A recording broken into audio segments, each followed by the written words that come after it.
Hello, Norway. How are you? My name's Mark Ritson, and I'm delighted to talk to you at the Mediekonferansen about my take on putting marketing back into marketing. We're talking a lot about change at this conference.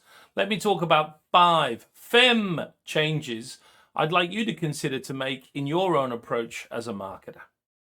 Let's start out at the beginning with our first topic, which is strategy. It's very easy to get sucked into all the baubles of tactics, isn't it? In reality, tactics are only a relatively small part of what makes for good marketing, and too often we forget about strategy and focus too much on tactics.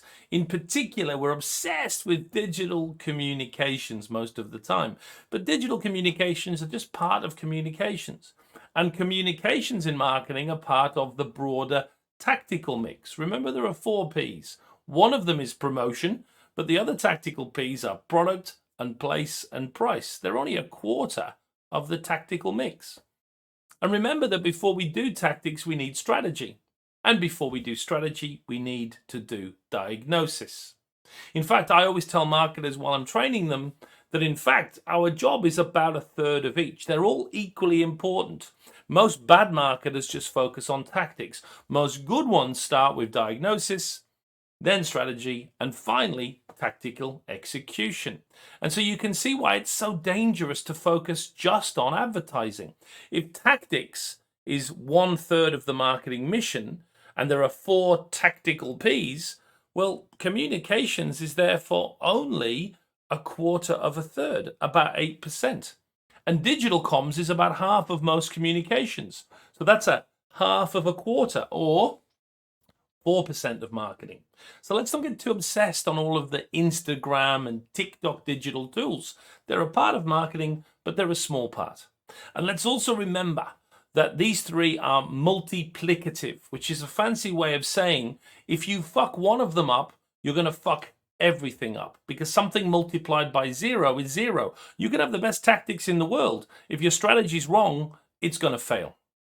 And remember as well, these are linear steps. You do your diagnosis first, your research, your segmentation, and then you build a strategy.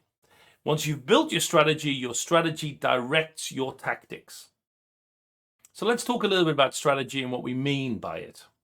My 4 favorite quotes on strategy. First, from 1,000 more years ago, Sun Tzu. Strategy without tactics is the slowest route to victory, but tactics without strategy is the noise before defeat. Yeah? The noise before defeat.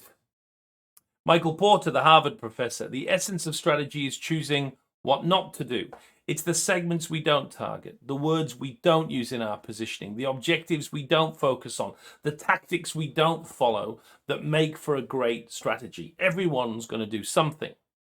And then von Clausewitz, everything in strategy is very simple, but that does not mean everything is very easy. Your job as a marketer is to do lots of complex thinking, to have a complicated strategic process. What it produces is so simple that everyone can follow it. It's so simple a child would understand it. But to be that simple, you must first be extremely complex. And finally, a quote of my own. I'm not really anywhere near as famous as these guys, but I couldn't find a quote from someone else, so I've said it myself. Strategy in marketing really comes down to answering just 3 questions. The first question is targeting. Who do you want to go after? Yeah, be clear on this. Even if you're going after everyone, be clear on how you intend to target. It's a huge decision in marketing. Be clear on it. Second, once you've got your targeting done, what's your positioning? Whether you use the term DNA or value proposition or brand purpose, it's all positioning. What's my position to my target or targets? And finally, the thing that's missing from most marketing strategies, objectives. And I don't mean grow or make 1 million krona or increase sales by 40%. That's not an objective. That's an outcome. Objectives are the levers I'm going to pull. Increasing consideration, driving page visits, improving salience, written in a smart way, proper objectives. If you can answer these 3 questions with relatively good answers, then you know what? You have a strategy. And then you can approach your tactical stuff with the strategy in place. And that's important because Strategy, first of all, should be guiding your tactics. You don't know how to do pricing. You don't know what the right communication is until your strategy has been finished. And second, you want all your tactics to be aligned. The product, its distribution, its price, its communications. The only way to make them aligned is make sure they're all singing from the same strategic hymn book. All right, number 2, I want you to be more long-term. The famous effectiveness gurus, Peter Field and Les Binet, came up with the concept of the long and the short. They looked at hundreds of companies that have achieved what you want to achieve, which is growth, sales uplift over base. And they looked at how that growth happened over time. What they found were 2 different avenues to growth. The first one is performance marketing, sales activation. This could be a sales promotion. It could be a bit of targeted digital communication, driving people to purchase or visit the website. And we know how this works. You spend some of your marketing budget on one of these bits of performance marketing, and as a result, sales go ooh, until you stop spending money on it and they go ugh. That's not a bad thing, because the amount of money you spent making sales go ooh, more than returns a profit if you know what you're doing. It has a good ROI. But there's a second trajectory to growth, a slower, more incremental trajectory. Imagine if this was 2 or 3 or 4 years in length. Brand building. Now, it isn't that the blue line is better than the red line, it's that the blue line makes the red line work better, the long and the short together. The brand throws the ball in the air, and then performance marketing dunks it into the net. The 2 together make you more money. And Field and Binet even can tell you the right mix. In general, they talk about a 60-40 rule. Most companies would do better if they spent 60% of their marketing budget on long-term brand building and 40% on shorter-term performance marketing. In B2C, it can even be as high as 70-30, but that's not the point. The point is, why is almost every company in Norway spending too much of their marketing money on activation and performance marketing and not enough on brand building? Well, the answer is simple. This model's beautiful if you look at the world from a 3 or 4 year point of view. But no company does that anymore. Most companies have a 12-month planning cycle if you're lucky. In many companies, it's 6 months or 1 month or a week, for God's sake. And when you look at the world from a short-term point of view, you'd want your head examined to invest money in brand building. The ROI is shithouse compared to performance marketing. So you invest all of your money into performance marketing. And a year later or 6 months later, you do it again. And you do it again. And you keep doing it. It's Groundhog Day in most marketing departments. And that's stupid because you're losing money because of this. If you looked at a 5-year period, and if you split your money 60% brand and 40% activation, and you actually did it for 5 years, you would almost certainly make more money on average across all 5 years. But you leave so much money on the table because your stupid, simplistic ROI calculations are telling you the short-term result, and you're missing the long-term potential. As the great management thinker Peter Drucker said 40 years ago, you have to produce results in the short term, but you also have to produce results in the long term. And the long term is not simply the adding up of short terms. Creativity. Have you ever noticed when you do marketing, especially digital marketing, but marketing in general, and you get to the communications section, the media part, the buying media, the planning media, the deciding on media thing is super complicated. And then once you've finished deciding on your media, you do the creative. And particularly in digital media, it's just like an upload box and it's done.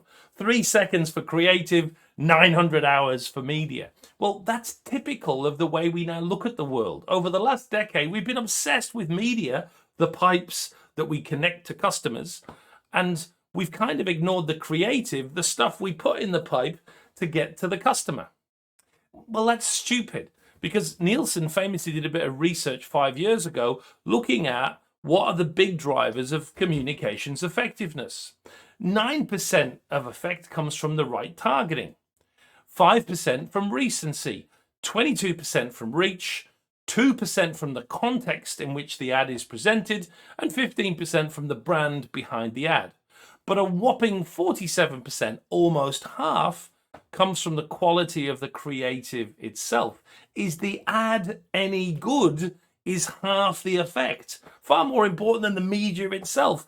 Is the ad any good? Only in marketing would we be surprised by that. If you go home and tell your husband or wife tonight, guess what I learned today from some strange Australian guy? I learned that the quality of the ad is very important to the success of the ad. They'd go, yeah, that's kind of obvious. Yeah, we've forgotten that the ad itself, the creative, is the most impactful thing, irrespective of how cool or fast or performance-based the media is that carries it.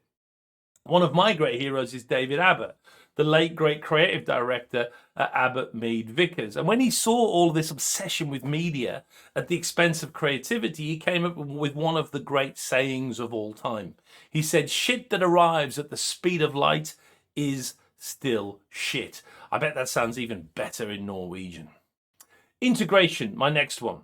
A few years ago, I was invited by the Effies in America on their 50th anniversary to analyze all the Effie submissions.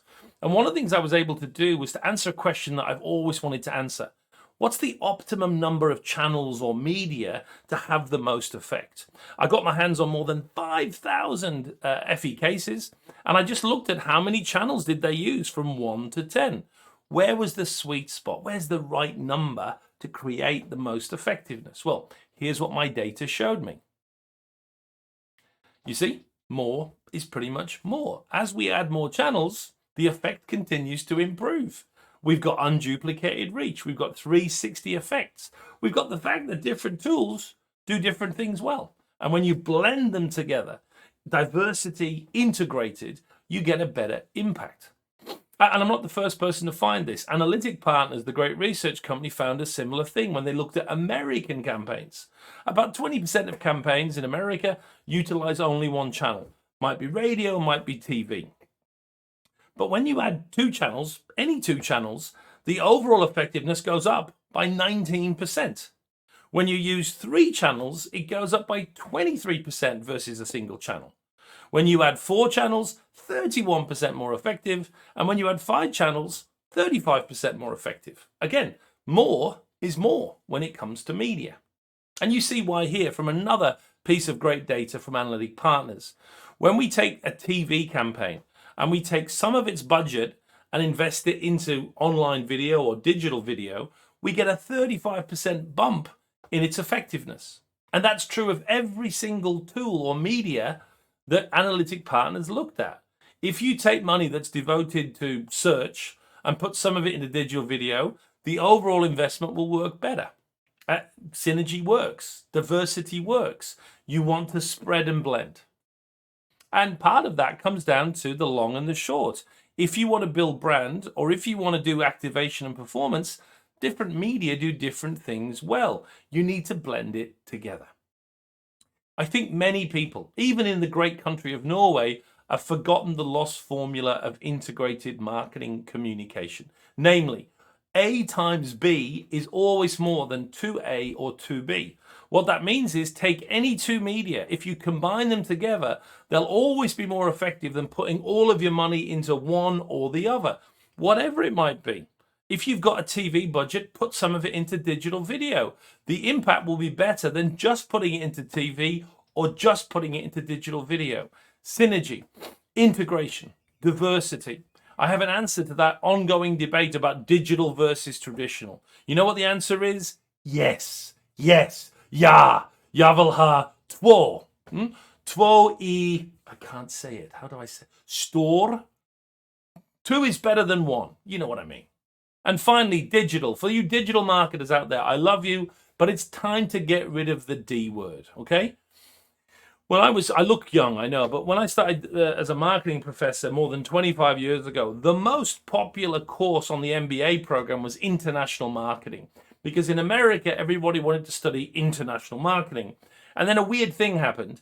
Every bit of marketing became international. It became part of every course about every brand. There aren't brands that aren't international. Even in Norway, we are now influenced by the world totally. And so international marketing became pointless because everything was international. The same thing is happening now with digital. So if I say to you, and please shout it out, if I say to you, Give me an example of a digital media. You would say Facebook or Instagram or TikTok, and you would be right. But if I said to you, give me an example of a traditional media, you would be wrong, whatever you say. Because you might say, I don't know, outdoor. And I would say to you, 80% of the outdoor advertising in Oslo is digitally delivered. And you could say to me, radio. And I'd say to you, more than 50% of all radio in the UK is digitally delivered now. It's not broadcast. And you might say to me, oh, all right then, well, what about newspapers? And I would say to you, most successful newspapers in Scandinavia, like in America, like in Europe, are all now basically dependent on digital display advertising. Everything's become digital. And when everything's digital, we no longer need to talk about digital because there's effectively no point. And remember, if you've got digital in your title, you've already put the cart in front of the horse because you're thinking about tactics before you've thought about strategy. Only half the tactics, because the other half aren't even digital. And my big worry for digital marketers is they're hammers looking for digital nails. Put the tools down, do your strategy, and then open your mind to all the different tactics and choose accordingly to be effective and successful. Escape the digital ghetto. Yeah? You cannot be successful now without being digitally literate, of course. So why bother putting the D word in your title in the first place? Get out of the digital ghetto. Join me upstairs. Join me in the world of strategy, where we get paid more money, where we have more fun and we have more power. Trust me, it's way better up there. So, in summary, I wish you a very good Medium Forum conference, and I want to remind you of 5 changes I want you to make to your marketing. Put more strategy into your marketing. 3 questions. Think more long-term, not just short-term. Remember the power of creativity. Remember integration and everything it teaches us about communications. And remember now to probably remove the digital word. You don't need it anymore. And if you're interested, come and join me, Mark Ritson, for the Mini MBA in Marketing, which I teach every year, where these and many other lessons can be available to you. Next course, April 2022. Hei då, har en bra kväll. I don't have any real Norwegian. I've just got bad Swedish. Hei då.